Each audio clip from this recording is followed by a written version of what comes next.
আজকে আমি যে বিষয়টি নিয়ে আপনাদের সামনে বলবো সেটি হচ্ছে সেই সমস্ত বাবা মা যাদের ছেলে নেই, মেয়ে আছে, একটা কি দুটি হয়তো মেয়ে আছে, কিন্তু পুত্র সন্তান তাদের নেই। তা সেই সমস্ত বাবা মারা বৃদ্ধ বয়সে কি করবে, তাদের কি করণীয়, সেই বিষয়ে আমি দু একটা কথা আপনাদের সামনে বলছি। যাদের শুধু মেয়ে রয়েছে, কারণ মেয়ে থাকা মানে তাকে তো বিয়ে দিয়ে দিতে হবে, বিয়ে হওয়ার পর সেই মেয়ে শ্বশুরবাড়ি চলে যাবে, তখন সেই বৃদ্ধ বৃদ্ধা একদম একা হয়ে যাবে।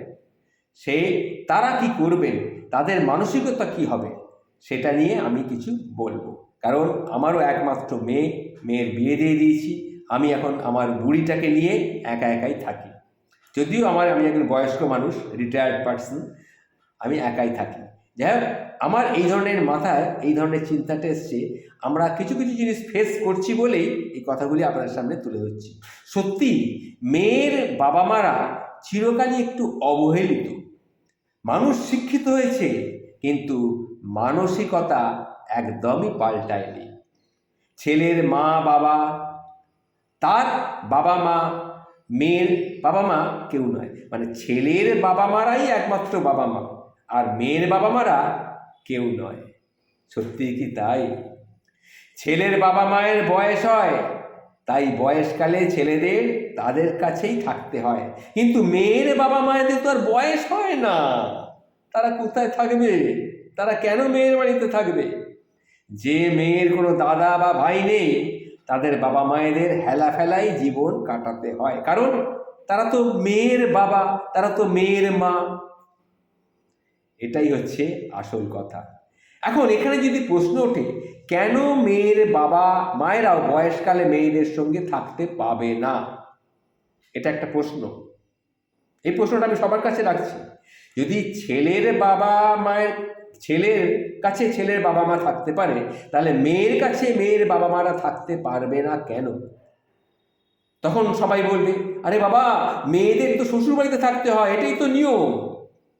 তা আমার এই প্রশ্নটা কিন্তু সমাজের কাছে, ঠিক সমাজের কাছেই আমার এই প্রশ্ন। কেন এই একমুখীনতা? কেন মেয়ের বাবা মায়ের প্রতি এই অবিচার? কিছু মানুষের বক্তব্য দেখুন, বিয়ের পর তো জামাইয়ের সাথে শাশুড়ি একসঙ্গে একই বাড়িতে থাকতে পারে না, জামাই শাশুড়ি একই বাড়িতে একসঙ্গে থাকা ভালো দেখায় না, অনেকেই বলে। কিন্তু বিয়ের পর ছেলের বউ মানে বৌমার সাথে একই বাড়িতে থাকা খুব ভালো দেখায় ছেলের বাবা মাকে। আহা, কি সুন্দর চিন্তা, কি ভালো চিন্তা! এসব মানুষের মানসিকতা শুনলে আমার এখন করুণা হয়। এখন এই যে কথাগুলো বললাম, এটা নেগেটিভ কথা। এবার আমি একটু পজিটিভ কথায় আসি, অর্থাৎ এর সমাধানটা কি? সমাধান আছে। আগে মেয়েরা সংসার সামলাতো আর ছেলেরা চাকরি করত, কিন্তু এখন যুগের পরিবর্তন হয়েছে, এখন মেয়েরাও চাকরি করে, আর অনেক ছেলেও আছে যারা চাকরির সাথে সাথে সংসারের কাজকর্ম হাতে হাতে, বউয়ের হাতে হাতে কাজকর্ম করে, কারণ দুজনেই তারা চাকরি করে। তার বউও চাকরি করে, সেও চাকরি করে, সংসারের কাজগুলো তাহলে করবে কে? সুতরাং দুজনে ভাগাভাগি করে, যার যেটুকু পারে, যেটুকু সে করতে পারে, সে ভাগাভাগি করে, ছেলেরাও হাতে হাতে সংসারের কাজ করে, মেয়েরাও তার স্বামীর সঙ্গে হাতে হাতে সংসারের কাজ করে। কিন্তু মানসিকতা মানসিকতা কিন্তু বদলায়নি, সেটা আজও পরিবর্তন হয়নি। কি আপনারা কি বলছেন? পরিবর্তন কি হয়েছে? আপনারই বলুন না, আমি আপনাদের সামনে বলছি, প্রশ্ন করছি। সেই মানসিকতাটা কি পরিবর্তন হয়েছে? না, আজও সেই মানসিকতার কোনো পরিবর্তন হয়নি। এখন মেয়েরা চাকরি করে আত্মনির্ভর হওয়ার জন্য, আর এটাই সবচাইতে জরুরি। এই যে বললাম না পজিটিভ কিছু বলবো, সেই পজিটিভ কথাটা হচ্ছে এখন প্রত্যেকটা মেয়ের আত্মনির্ভর হওয়া অত্যন্ত জরুরি, এবং সেটাই একটা মেয়ের আত্মনির্ভরতা, যাতে কখনো তাকে কেউ উল্টোপাল্টা কথা না বলতে পারে, কখনো বলতে পারে না, যাতে বলতে না পারে যে বিয়ে করলে কেন, মা বাবার কাছেই তো থাকতে পারতে, তাহলে বিয়ে করলে কেন? যদি সবসময় বাবা মা করো, তাহলে বাবা মায়ের কাছেই থাকতে পারছে, তুমি বিয়ে করলে কেন? এই কথাটা যাতে বলতে না পারে তার স্বামী কিংবা শ্বশুরবাড়ির লোক। এটার জন্য কি প্রয়োজন না, মেয়েকে আত্মনির্ভর হওয়া অত্যন্ত প্রয়োজন। সে চাকরি করুক, ব্যবসায় করুক, যাই কিছু করুক, আত্মনির্ভর হওয়া কিন্তু মেয়েদের খুব প্রয়োজন। নিজের পায়ের তলার মাটিটুকু যদি শক্ত থাকে তাহলে তোমাকে কেউ কোনো উল্টোপাল্টা কথা বলার সাহস পাবে না। তাই আমি বলবো সব মেয়েদের, বিশেষ করে মেয়ের বাবা মাদের উচিত মেয়ের পায়ের নিচের মাটিটুকু আগে শক্ত করান, তারপরে তার ভবিষ্যৎ নিয়ে চিন্তা করুন তাকে বিয়ে দেবেন নাকি না দেবেন। দেখুন, বিয়ে ব্যাপারটা খুব একটা এসেন্সিয়াল ব্যাপার বলে আমার কাছে মনে হয় না। এই ব্যাপার বিয়ে হলেও চলবে, পৃথিবীটা যেরকম চলছে পৃথিবীটা সেরকম চলবে, বিয়ে না হলেও পৃথিবীটা থেমে থাকবে না। মেয়ের যদি বিয়ে না হয়, যেরকম চলছিল সেরকমই চলবে, পৃথিবীটা থেমে থাকবে না।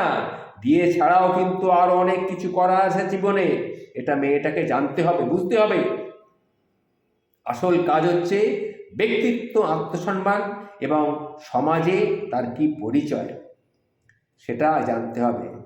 তাই আমি এরকম বহু মহিলাকে চিনি যাদের নাম আমি উল্লেখ করতে, বিখ্যাত সব মহিলা তারা জীবনে বিয়ে করেননি কিন্তু অত্যন্ত সম্মানের সঙ্গে জীবন ধারণ করেছিলেন, এটা মাথায় রাখবেন। তা তাদের নামগুলো আমি আর ভিডিওটাকে আর বাড়াতে চাইছি না, আমার বক্তব্যটাকে আরও বড় করতে চাইছি না, আপনারাও সবাই জানেন, একটু খোঁজ করলেই দেখতে পাবেন। তাই আমি বলছি বিয়ে ব্যাপারটা কিন্তু মেয়েদের ক্ষেত্রে সবচেয়ে এসেন্সিয়াল বলে কখনোই ভাববেন না।